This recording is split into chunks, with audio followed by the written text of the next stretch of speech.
കേരളത്തിന് പുറമെ ഗൾഫ് രാജ്യങ്ങളിലും ആദ്യ ദിനം റെക്കോർഡ് കളക്ഷൻ സ്വന്തമാക്കിയിരിക്കുകയാണ് ടെർബോ.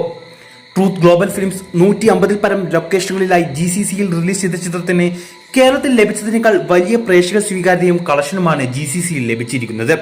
ഇന്നലെ ഗൾഫ് രാജ്യങ്ങളിൽ മാത്രം 1000-ലധികം ഷോകൾ കളിച്ച ചിത്രം 9 കോടിയിലധികം രൂപയാണ് ആദ്യ ദിനം GCCയിൽ നിന്നും UAE നിന്നുമായി നേടിയിരിക്കുന്നത്.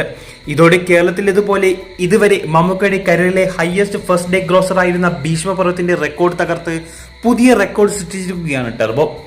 മമ്മൂട്ടി ചിത്രങ്ങൾക്ക് വലിയ പ്രേക്ഷക സ്വീകാര്യത ലഭിക്കാറുള്ള UAEയിലും സൗദിയിലും ഖത്തറിലുമാണ് ടെർബോയ്ക്കും ആദ്യ ദിനം ഏറ്റവും കൂടുതൽ ഒക്യുപ്പൻസി ലഭിച്ചിരിക്കുന്നത്. ഇന്നലെ ആദ്യ ഷോ മുതൽ ഒട്ടുമിക്ക എല്ലാ തിയേറ്ററുകളിലും ചിത്രം ഹൗസ്ഫുൾ ഷോകളോടെയാണ് GCCയിൽ പ്രദർശിപ്പിച്ചത്. രണ്ടാം ദിനമായ ഇന്നും ഗംഭീര അഡ്വാൻസ് ബുക്കിംഗ് തന്നെയാണ് ടെർബോയ്ക്കുള്ളത്. മമ്മൂക്കയുടെ അഭിനയ പ്രാധാന്യമുള്ള ചിത്രങ്ങൾ കണ്ട് മടുത്ത പ്രേക്ഷകർക്ക് എല്ലാം മറന്ന് തിയേറ്ററുകളിൽ ആഘോഷിക്കാൻ പറ്റുന്ന ചിത്രം എന്ന നിലയ്ക്ക് ടെർബോയ്ക്ക് ലഭിച്ചുകൊണ്ടിരിക്കുന്ന പ്രേക്ഷക പിന്തുണ വളരെ വലുത് തന്നെയാണ്. അതുകൊണ്ട് തന്നെ വരും ദിവസങ്ങളിലും ഗംഭീര തിരക്കാവും ചിത്രത്തിന് എല്ലാ സ്ഥലങ്ങളിലും ഉണ്ടാവുക. തന്റെ മുൻ ചിത്രങ്ങൾ പോലെ യുവ പ്രേക്ഷകരെയും കുടുംബ പ്രേക്ഷകരെയും ടാർഗറ്റ് ചെയ്തുകൊണ്ടാണ് വൈശാഖ് ടെർബോയും ഒരുക്കിയിരിക്കുന്നത്. അപ്പോൾ വർക്കിംഗ് ഡേയിൽ ഇതാണ് അവസ്ഥയെങ്കിൽ അവധി ദിനങ്ങളിൽ എന്താവും അവസ്ഥ എന്ന് എല്ലാവരും ഉറ്റുനോക്കുന്നത്. എന്ത് തന്നെയായാലും വരും ദിവസങ്ങളിൽ അത് നേരിട്ട് തന്നെ കാണാം.